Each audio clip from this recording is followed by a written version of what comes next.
Initiate का हमने last time भी पढ़ा था कि इनिशिएट जो है वो क्या प्रोसेस ग्रुप है जिसमें आपके पास जो है ना आपने कुछ जो है वो डिसीजंस लेने होते हैं। अब क्या है कि प्रोजेक्ट मैनेजर जो है वो इनिशिएट ग्रुप के बाद एक ऑथराइज प्रोजेक्ट मैनेजर जो है वो अलॉट हो जाता है। उसके बाद क्या है कि आपने स्ट्रॉन्ग बिजनेस केस बनाना होता है। क्यों का ही आंसर करने के लिए कि ये प्रोजेक्ट बनाने की जरूरत क्यों है। और फिर उसके बाद हमने जो है वो स्टेक होल्डर से रिलेटेड, जो प्रोजेक्ट में स्टेक होल्डर्स हैं उनसे रिलेटेड जो हमने डेटा फेच करना होता है। 2-3 चीजें करनी है, कोई बात है। प्रोजेक्ट चार्टर बन चुका होता है इस वक्त तक, ठीक है। स्ट्रॉन्ग बिजनेस केस अब आपका जो है ना वो बन चुका होता है, बनाना है आपने इनिशिएट के केस में कि हम क्यों बनाने जा रहे हैं, ठीक है। देन उसके बाद आपका जो है ना ऑथराइज प्रोजेक्ट मैनेजर जो है ना वो सिलेक्ट हो चुका होता है कि ये वाला जो प्रोजेक्ट मैनेजर है, ये वाला जो है ये अब इस प्रोजेक्ट को आगे लीड करेगा।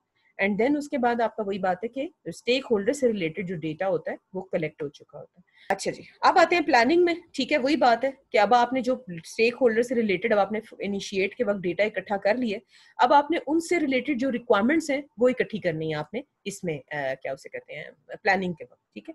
इसमें क्या है, आपने जब रिक्वायरमेंट्स इकट्ठी कर लेनी है अपने प्रोजेक्ट स्कोप से रिलेटेड, तो फिर उसके बाद आपने प्रोजेक्ट स्कोप बनाना है। आपने रिक्वायरमेंट्स बना ली है तो अब आपने प्रोजेक्ट स्कोप बनाना है।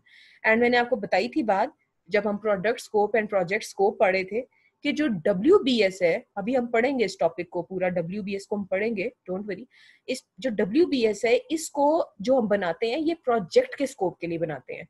ये आपका प्रोडक्ट का स्कोप नहीं बता रहा होता। प्रोजेक्ट का स्कोप आपको पता है कि प्रोडक्ट के स्कोप को होल्ड करता है, आ जाता है उसके अंदर प्रोडक्ट का स्कोप भी आ जाता है।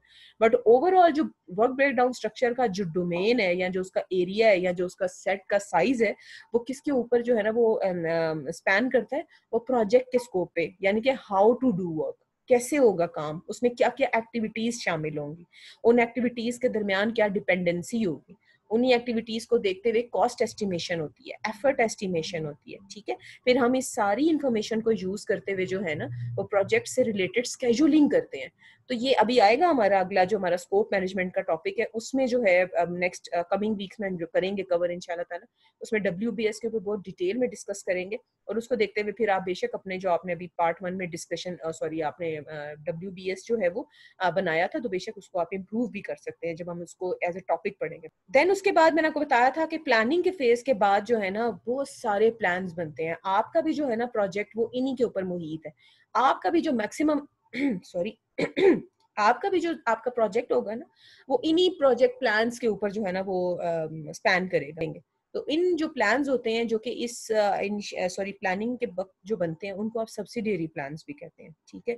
और इसके अंदर बहुत सारे प्लान्स आते हैं, इसमें प्रोजेक्ट मैनेजमेंट प्लान्स आते हैं, स्केड्यूल मैनेजमेंट प्लान आते हैं, आपके कॉस्ट मैनेजमेंट प्लान आते हैं, रिस्क मैनेजमेंट प्लान आते हैं, कि आपने हर एक चीज का प्लान बनाया होता है कि अगर कोई अनसीन चीज हो जाती है तो उसको आपने कैसे जो है वो सॉर्ट आउट करना है। ओके, अब एग्जीक्यूटिंग का ये भी आपको पता है कि अब एग्जीक्यूटिंग के वक्त आप क्या करते हैं कि जो जो आपने जो है वो चीजें लिस्ट डाउन कर ली होती हैं उनको अब आपने इकट्ठा करना है और उनको काम करना है। अब असल काम का टाइम आ गया कि अब आपने क्या करना है कि अब आपने जो है प्रोजेक्ट टीम जो आपने सिलेक्ट की है, जो स्टेक होल्डर सिलेक्ट किए हैं, अब आपने उनको काम पे लगाना है। उनको उनके स्किल के मुताबिक उनको जो है ना टास्क असाइन करके उनको कहना है जाओ डू योर वर्क, ठीक है। उसके बाद क्या है कि आपने एग्जीक्यूटिंग के वक्त ही उनके जो काम जिस तरह वो कर रहे हैं उनकी परफॉर्मेंस आपने मैयर करनी है। जैसे वही बात है ना, मैं आपको छोटी सी मिसाल देती हूँ, जो आपने मतलब कुछ देख लिया हो, छोटा मोटा प्रोजेक्ट होता है। FC इवनिंग की एग्जांपल लेने हैं आप, तो जब हम FC इवनिंग करा रहे होते हैं और कभी मैं मतलब करा रही हूँ, तो आपने देखा होगा कि टीम सिलेक्ट होती है, टीम सिलेक्ट होने के बाद टीम काम कर रही होती है और साथ साथ मैं क्या कर रही होती हूँ, परफॉर्मेंस मैयर कर रही होती हूँ। कौन सा जो टीम मेंबर है वो कितना कंस्ट्रक्टिव काम कर रहा है, कौन ऐसा है जो स्लीपिंग पार्टनर है। नाम तो उसने एज अ मतलब कह लो वर्क फोर्स में लिखवा दिया, बट वर्क फोर्स वाला काम नहीं कर रहा वो। तो वो क्या है, बीइंग अ प्रोजेक्ट मैनेजर वो मैं मॉनिटर कर रही होती हूँ, ठीक है। कॉन्फ्लिक्ट्स अगर आ रहे हैं, एक बंदे को दूसरे के साथ प्रॉब्लम है, तो वो भी आपने जो है ना इसमें सॉर्ट आउट कर रहे हैं। हाँ, कभी कभी ऐसा होता है कि जब आप एग्जीक्यूट कर रहे होते हैं तो चीजें बहुत सारी आपकी प्लान के मुताबिक नहीं चल रही होती, तो फिर आपको उसके लिए चेंज रिक्वेस्ट भी लॉन्च करनी पड़ती हैं।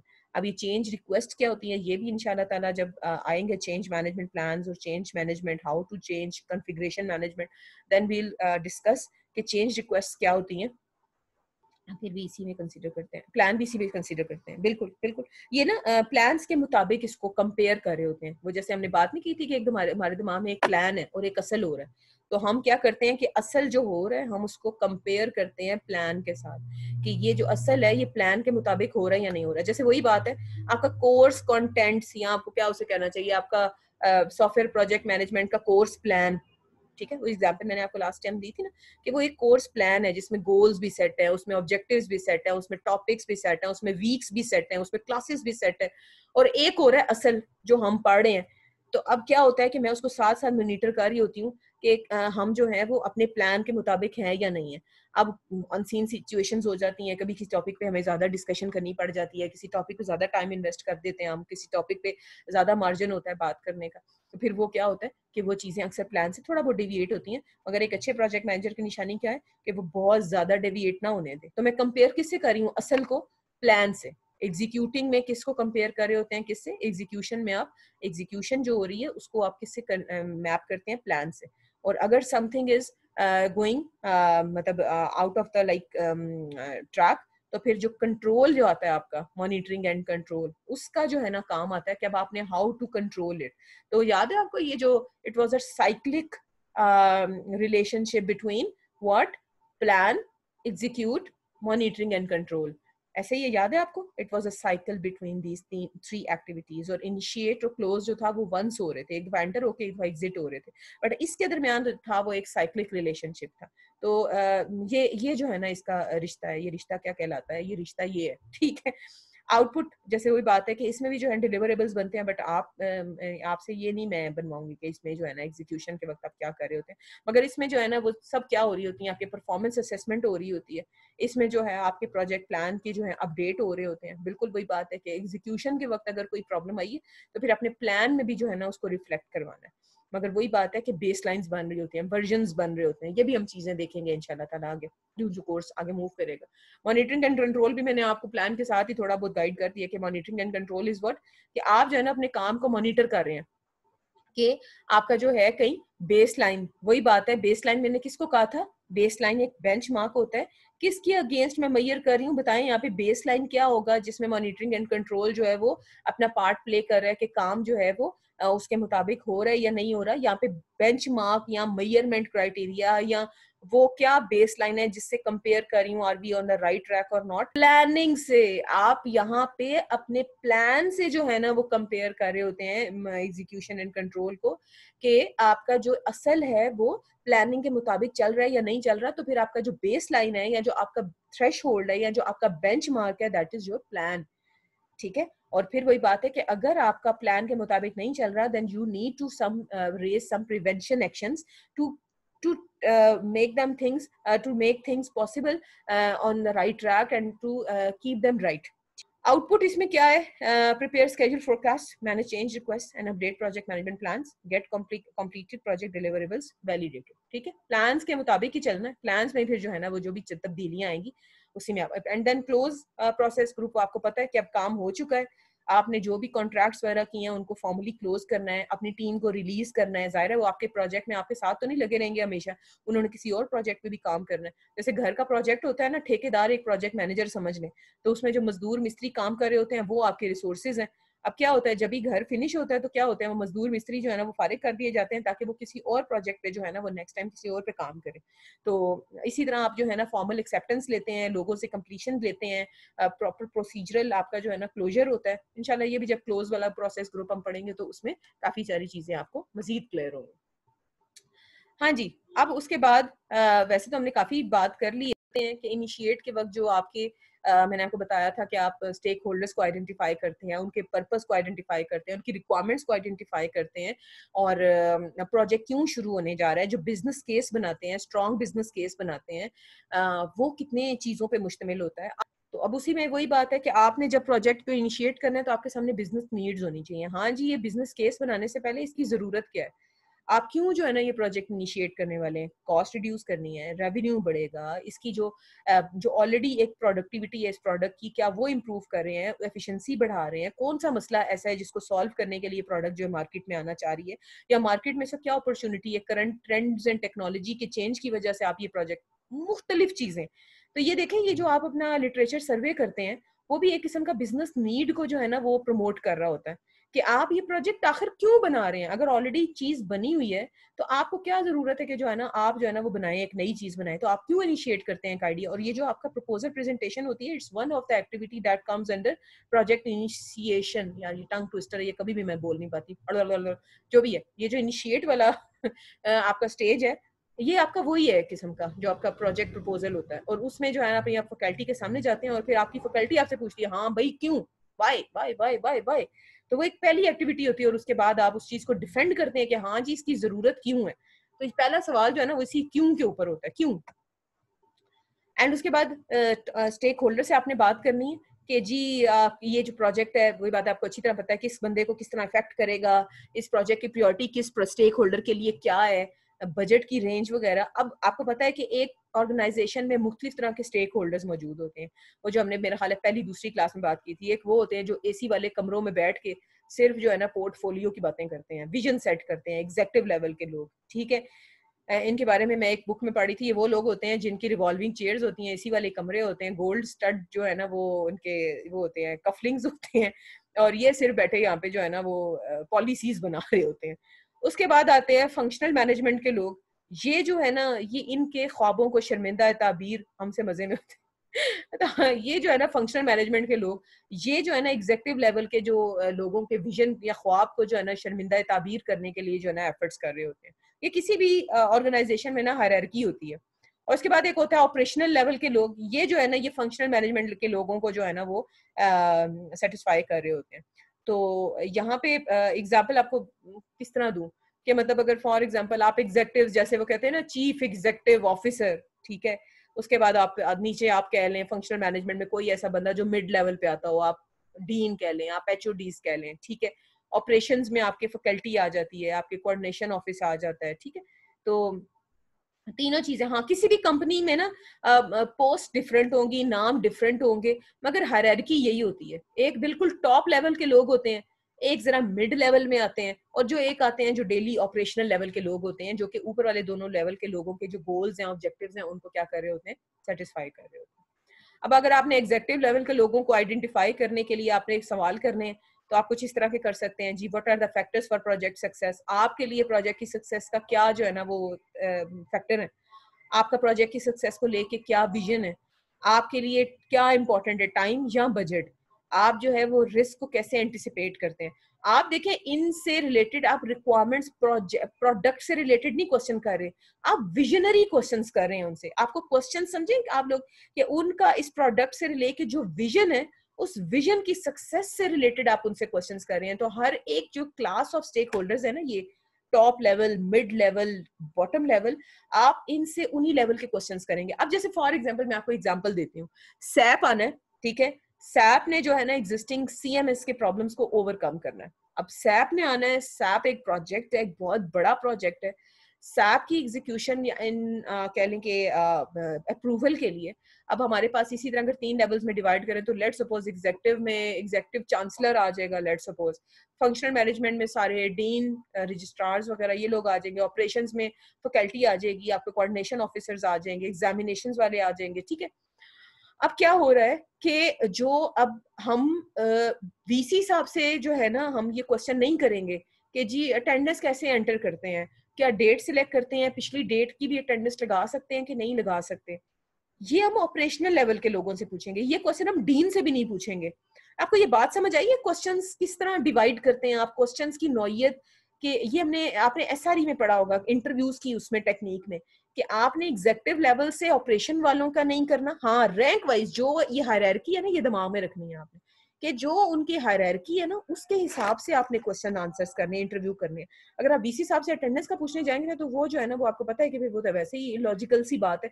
तो वो आप किनसे करेंगे, जो ऑपरेशनल लेवल के लोग हैं, यानी कि जो उसको उसके साथ उस बिजनेस प्रोसेस के साथ जो है वो डायरेक्टली कनेक्टेड है, डायरेक्टली एसोसिएटेड है, ठीक है। अब आपका ऑब्जेक्टिव क्या है, आपने जो है ना आपने प्रेजेंट स्टेट से ना फ्यूचर स्टेट दिखानी है स्टेक होल्डर को, ठीक है। आपने किस तरह कि जैसे फॉर एग्जांपल ये देखें, एक करंट स्टेट है, ओ बंदे तेरा भला हो जाए चला जा।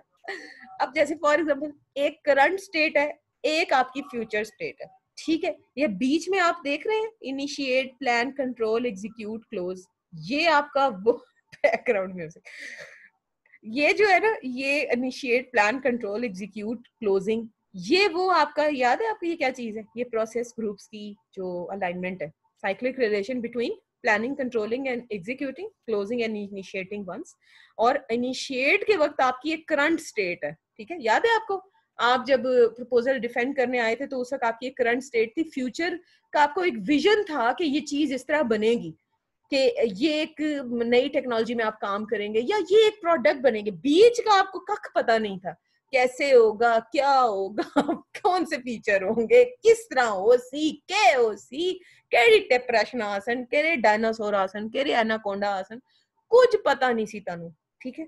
तो आपने क्या किया, करंट स्टेट से फ्यूचर स्टेट का सफर आप लोगों ने जो है ना वो, और अब आप लोग जो वो उन खुशकिस्मतों में से हैं जिनकी बाद में लग बाद में लग पता गया, ठीक है। तो आपने स्टेक होल्डर को जो है ना वो करंट स्टेट से फ्यूचर स्टेट की तरफ गाइड करना है कि वो चीज बनेगी। अब वो कैसे बनेगी, वो बीइंग अ प्रोजेक्ट मैनेजर वो आपकी सरदर्द है, ठीक है। बीच में बहुत सारी ऐसी सिचुएशंस होती हैं, आपका रोने वाला हाल हो जाता है, आपका पिटने वाला हाल, आपका दिल करता है मारो मुझे, वो नहीं आता वो क्या कहता है, वो मारो मुझे, वो मार तो बट क्या करें, रोए पिटे जो मर्जी करें, करंट स्टेट से फ्यूचर स्टेट की, ओ मार भाई मारो मुझे, बिल्कुल बिल्कुल करंट स्टेट से फ्यूचर स्टेट की तरफ तो फिर आपने जाना ही जाना। हाँ जी। अब जब आप इनिशिएट करते हैं प्रोजेक्ट तो उसके अंदर कुछ जो है वो होती है आपकी डॉक्यूमेंटेशन, ठीक है।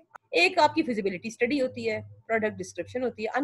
प्रोडक्ट डिस्क्रिप्शन में वही बात है कि कौन से डिलीवरेबल्स होंगे, कौन से डिलीवरेबल का क्या फंक्शन होगा, प्रोडक्ट जो ऑर्गेनाइजेशन में आएगी तो वो कैसे इफेक्ट करेगी, ये एक ऐसा डॉक्यूमेंट होता है जिसके अंदर इस तरह की जो है ना वो चीजें आप डिस्क्राइब कर रहे होते हैं, ठीक है। उसके बाद ये जो आपका प्रोडक्ट डिस्क्रिप्शन है, बल्कि ठहरें अब अगर मैं आपको एक डायग्राम दिखाऊं ना, स्टेटमेंट ऑफ वर्क भी, ये स्टेटमेंट ऑफ वर्क भी एक डॉक्यूमेंट होता है, उसके ये सेक्शंस होते हैं। आपको याद है विजन डॉक्यूमेंट एक होता था आपका जिसके सेक्शंस होते थे मुख्तलिफ, जिनको आप फिल करते थे। इसी तरह स्टेटमेंट ऑफ वर्क का जो है ना एक डॉक्यूमेंट होता है, उसके कुछ जो है ना वो टेम्पलेट के सेक्शंस होते हैं और उसको जो है ना आप फिल करते हैं, और आपको हर एक सेक्शन के बारे में यहाँ पे बताया जा रहा है कि उस सेक्शन में क्या आपने फिल करना है। ये देखें पर्पस तो उसी तरह जैसे आप विजन डॉक्यूमेंट में या SRS में आप पर्पस नहीं लिखते थे, what is the need for this project work, कि आपने प्रोजेक्ट क्यों बनाना है, स्कोप क्या है, what exactly is required to be done, इसमें क्या करना है, लोकेशन क्या है, where is the work to be performed, काम होगा किधर।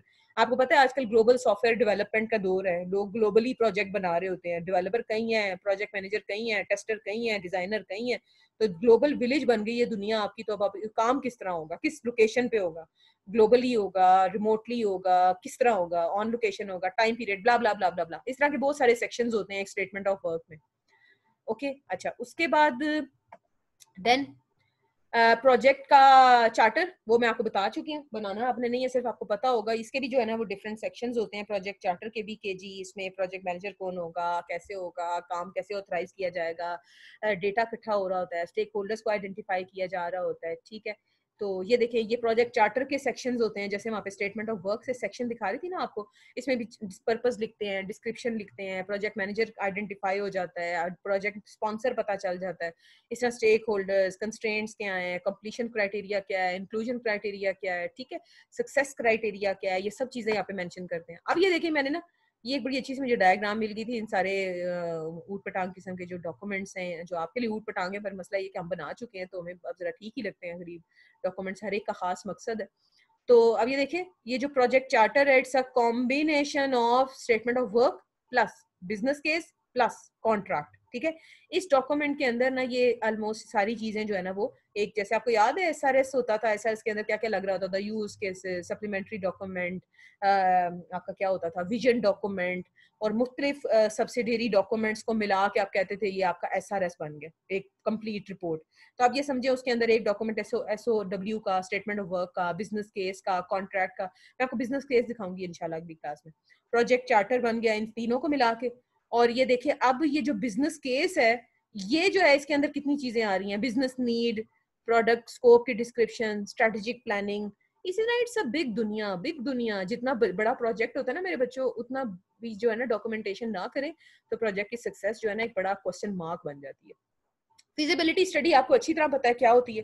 फिजिबिलिटी स्टडी वही है कि are you in the position to carry on this project, are you in the position to take take this project, क्या आप फिजिबल हैं इस काम को, आप हायर लेवल गोल्स सेट करते हैं प्रोजेक्ट के, क्या आपके पास इस काम को करने के लिए रिसोर्सेज हैं, या कौन से ऐसे फैक्टर्स हैं जो आपके प्रोजेक्ट की सक्सेस को जो है ना वो इन्फ्लुएंस कर सकते हैं। तो आपको पता है फिजिबिलिटी स्टडी आप तो मेरे ख्याल है सॉफ्टवेयर इंजीनियरिंग के जमाने से पढ़ते आ रहे हैं कि ये प्रिलिमिनरी एक एक्टिविटी होती है प्रोजेक्ट स्टार्ट होने से पहले। इवन आपको याद है रिक्वायरमेंट्स गैदरिंग से भी पहले आप जो है ना सॉफ्टवेयर डेवलपमेंट लाइफ साइकिल में आपके पास फिजिबिलिटी स्टडी की जो है ना वो स्टेज आती है।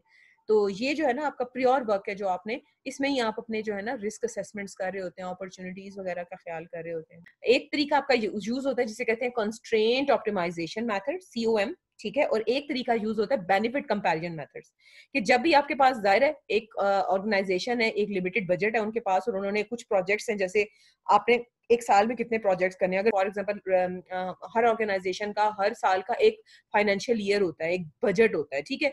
उस बजट को जो अलॉटमेंट होती है और उस बजट में से उस बजट के अंदर रहते हुए कुछ प्रोजेक्ट्स होते हैं जो करने होते हैं। तो क्या होता है कि जो ऑर्गेनाइजेशन के जो है ना एग्जीक्यूटिव्स, वो फिर उस चीज के ऊपर सिलेक्शन करते हैं कि हाँ जी कौन से प्रोजेक्ट्स जो है वो सिलेक्ट करने हैं, कौन से प्रोजेक्ट्स जो है वो रिजेक्ट करने हैं। और वो सिलेक्ट करने का भी एक अपना क्राइटेरिया होता है, हर ऑर्गेनाइजेशन अपने तरीके से जो है ना उसको फिर जो है ना सिलेक्शन क्राइटेरिया यूज करते हैं।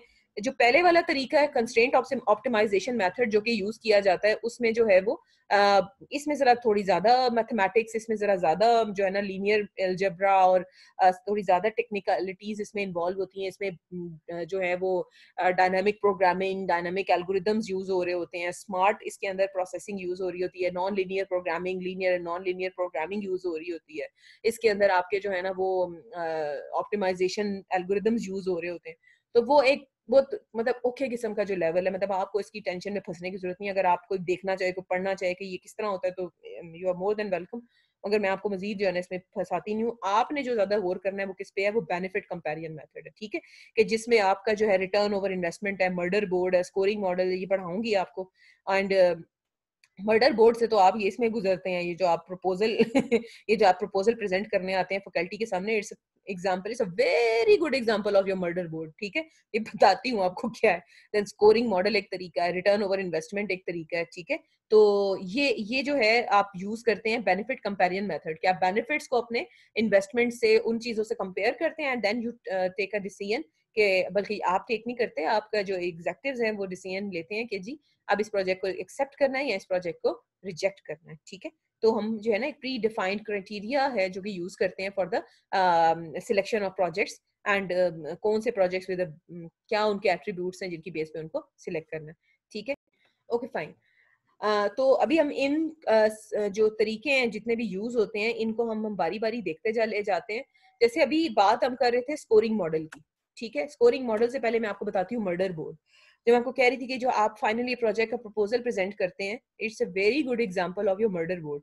इसमें होता क्या है कि इसमें कमेटीज में आपके एक्सपर्ट्स जो हैं वो बैठे हुए होते हैं, और आपके प्रोजेक्ट से रिलेटेड हर मीम में, हर एंगल से जो है ना, हर स्ट्रेंथ उसकी प्रोजेक्ट की, हर वीकनेस उस प्रोजेक्ट का, हर एक एंगल से उसके ऊपर जो है ना आपका जो है ना वो डायसेक्शन हो रही होती है।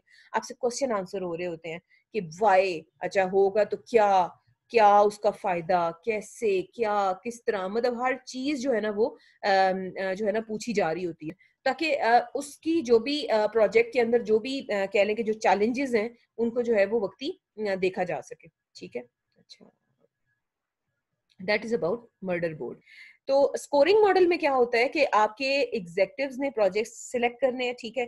काफी सारे पार्टिसिपेटिंग प्रोजेक्ट्स हैं, एक सिलेक्ट करने हैं, दो करने हैं, तीन करने हैं, वो डिपेंड करता है। अब होता क्या है कि जैसे आपको अब मैं एग्जांपल दूं कि हर ऑर्गेनाइजेशन का ना इसकी सिलेक्शन का एक अपना जो है ना वो स्कोरिंग मॉडल होता है। ये डिपेंड करता है कि ऑर्गेनाइजेशंस ने अपना किस तरह से जो है ना टेलर आउट किया हुआ है।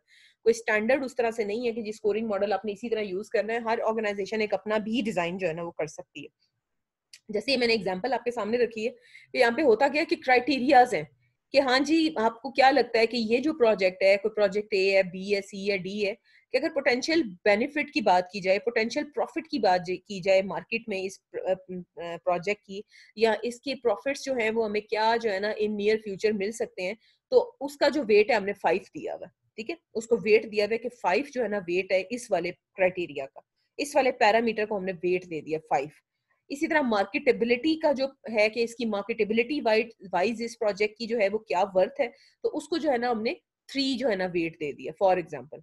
और इसी तरह easy to produce support and इसी तरह अप टू सो ऑन, बहुत सारे इसके अंदर जो है ना वो पैरामीटर्स हो सकते हैं। अब फॉर एग्जांपल अगर आप बात करें इसकी प्रोजेक्ट ए की, तो प्रोजेक्ट ए को जो है ना हमने प्रॉफिट पोटेंशियल में उसको नंबर दिए में 5, मार्केटेबिलिटी में उसको नंबर दिए में 4, इज टू प्रोड्यूस सपोर्ट में उसका नंबर दिए में 4। अब प्रोजेक्ट का जो टोटल है वो किस तरह कंप्यूट हुआ है, 5 को उसके वेट से मल्टीप्लाई किया 25 आ गया, 4 को 3 से उसके मतलब उसके वेट से आपने मल्टीप्लाई किया 12 हो गया, और इसी तरह जो उसका ईज ऑफ प्रोड्यूस या सपोर्ट के उसके पैरामीटर में जो है वो 4 को 1 से मल्टीप्लाई किया तो 4 आ गया। अब क्या किया आपने, इसी तरह हर प्रोजेक्ट को जो है वो आपने उसके वेट के साथ मल्टीप्लाई करके एक स्कोर कंप्यूट कर लिया। अब जब आपने स्कोर कर लिया तो इन स्कोर्स को आपने कर देना है add, like 25 plus 12 plus 4, project A का जो है टोटल वो क्या निकल रहा है, वो निकल रहा है 41। इसी तरह प्रोजेक्ट बी का जो टोटल है वो 37 एंड प्रोजेक्ट सी का जो टोटल है वो कौन कर रहा है, वो है 29। मैम ये कौन, तो अब यहाँ पे क्या होगा, अंडरस्टूड सी बात है कि जिसका स्कोर जो है वो सबसे ज्यादा है उन प्रोजेक्ट्स को जो है वो सिलेक्ट कर लिया जाएगा, और इन क्राइटेरियाज पे अगर कोई प्रोजेक्ट जो है वो ठीक से स्कोर नहीं कर पाया तो उन प्रोजेक्ट्स को रिजेक्ट कर दिया जाएगा। तो स्कोरिंग मॉडल ये चीज है, ठीक है। उसके बाद हम आगे चलते हैं, स्कोरिंग मॉडल के बाद मर्डर बोर्ड मैंने आपसे डिस्कस कर लिया। अब आते हैं रिटर्न ओवर इन्वेस्टमेंट। इसके अंदर वो जो है ना आपके 2 कॉन्सेप्ट्स आते हैं जो मैंने आपको 3 कॉन्सेप्ट्स आते हैं, एक था प्रेजेंट वैल्यू, एक होता है फ्यूचर वैल्यू और एक होता है net present value. Turn over investment की बात करें तो क्या है कि हम जो बात उस दिन कर रहे थे कि if you invest 1 lakh in a project and a good return over investment it would be कि आपको उस 1 लाख से ज्यादा जो है ना वो वापस रिटर्न्स मिले, आप अर्न करें 1 लाख से ज्यादा, तो वो एक इन्वेस्टमेंट, एक अच्छी इन्वेस्टमेंट है।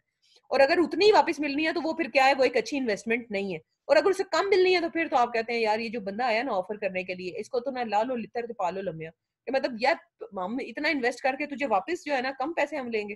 तो ये चीजें जो है ना ये बिजनेस पॉइंट ऑफ व्यू से, ये सॉफ्टवेयर इंजीनियरिंग इकोनॉमिक्स मैं बता रही थी कि सॉफ्टवेयर प्रोजेक्ट मैनेजमेंट बहुत सारी चीजें इकोनॉमिक्स के जो कॉन्सेप्ट है ना वो इसमें यूज होंगे, और आप पढ़ के भी आए होंगे प्रेजेंट वैल्यू फ्यूचर वैल्यू, तो आपने देखा होगा कि ये इकोनॉमिक्स का कॉन्सेप्ट है, ये मैनेजमेंट साइंस में से एक कॉन्सेप्ट है, अकाउंटिंग का कॉन्सेप्ट है कि प्रेजेंट वैल्यू फ्यूचर वैल्यू और नेट प्रेजेंट वैल्यू। तो जैसे अगर मैं थोड़ा सा इसमें ऐड कर दूं कि it's math time, present value is a formula that determines how much a future amount of dollar it worth today, ठीक है। कि अब जो फ्यूचर अमाउंट है वो क्या इस वक्त जो है ना उसकी क्या वर्थ है। अगर कोई बंदा आपको ये कहता है कि फॉर एग्जाम्पल कि imagine a project manager that boasts his project deliverable will be worth $2,75,000 in 5 years. The point to think is 2,75,000 वो कह रहा है डॉलर्स 5 सालों में जो है ना वो बना के आपको देगा। तो अब ये पहले आपने इस चीज को देखना है कि उसकी आज जो है ना वैल्यू क्या है, प्रेजेंट वैल्यू उसकी क्या है, ठीक है। तो उसको कंप्यूट करने के लिए आपके पास जो है इसका फॉर्मूला है कि present value is equal to future value divided by 1 plus interest rate over N, उसकी जो पावर है। तो उससे निकली है वैल्यू क्या, 2,05,000, ये अभी जो है ना उसकी प्रेजेंट वैल्यू निकली है। तो क्या है इसके ऊपर जो एक आपकी जो अंडरस्टैंडिंग है वो ये है कि if the project costs more than 2,05,000 it would be better to leave the cash in the bank where it can earn 6% interest instead। तो ये एक अच्छी इन्वेस्टमेंट नहीं है, इससे तो बेहतर है कि आप इस पैसे को जो है वो क्या रखते हैं, जो उस प्रोजेक्ट पे लगाने हैं इसको कहाँ रखते हैं, आप इसको बैंक में रखते हैं। जी फ्यूचर वैल्यू उसका बिल्कुल इनवर्स है। Imagine Jane's software promises to be worth $500,000 in 5 years, but she'll need $2,75,000 to make it happen. So you want to know whether the $275,000 investment for Jane's project is worth it. आप इस चीज का अगर देखना चाहें कि जो अभी की इन्वेस्टमेंट है फ्यूचर में उस इन्वेस्टमेंट की जो है वो क्या वैल्यू होगी, then you will use the inverse of your present value, that is obviously future value. तो फ्यूचर वैल्यू का जो फॉर्मूला है वो उसका इनवर्स है, उसमें डिवाइड होता है तो इसमें मल्टीप्लाई कर देते हैं। तो अब इसके ऊपर जो आई है इस पूरे कैलकुलेशन के बाद 5 सालों में 6% इंटरेस्ट रेट के साथ ये आ रहा है 3,68,12 जो है ना डॉलर्स। तो अब क्या है कि this works out to approximately this amount, which means that if Jane's project can really deliver what it promises, it would be a better investment. यहाँ पे जो है ये एक अच्छा डिसीजन है। तो फिर क्या है कि buy a few thousand bucks then leaving the money in the bank at the 6% interest rate. तो ये जो आप जो बैंक में रखने वाला ऑप्शन है वो कम एज सच बेनिफिशियल है। ये इसमें जो है ना इन्वेस्टमेंट जो है ना वो एक बेटर ऑप्शन है कि हम कर सकते हैं। तो that was the present value. अब जो नेट प्रेजेंट वैल्यू है वो भी आप लोग बहुत अच्छे तरीके से समझ चुके हैं कि नेट प्रेजेंट वैल्यू जो है ना वो नॉर्मली सॉफ्टवेयर इंडस्ट्री में जो है ना जब प्रोजेक्ट्स डिलीवरेबल की फॉर्म में डिलीवर हो रहे होते हैं ना, कि मतलब कह लें कि एक साल में एक डिलीवरेबल आ रहा है, दूसरे साल में दूसरा डिलीवरेबल आ रहा है, और उनको जो है ना projects in the form of chunks जो है ना मार्केट में रिलीज हो रहा है। तो क्या होता है कि इसको जो है ना इसकी कंप्यूटेशन का जो है ना कि आपने ये निकालना है कि इसकी नेट प्रेजेंट वैल्यू जो है वो क्या होगी।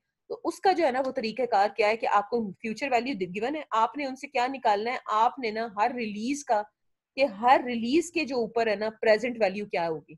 ठीक है, अब आपने जब हर रिलीज के ऊपर आपने जब प्रेजेंट वैल्यू कंप्यूट कर लिया, तो अब आपने आपने उसका सम निकालना है। सम निकाल के जो आपकी इन्वेस्टमेंट है ना ओरिजिनल इन्वेस्टमेंट, उससे आपने उस सम को जो है ना वो सब्ट्रैक्ट करना है।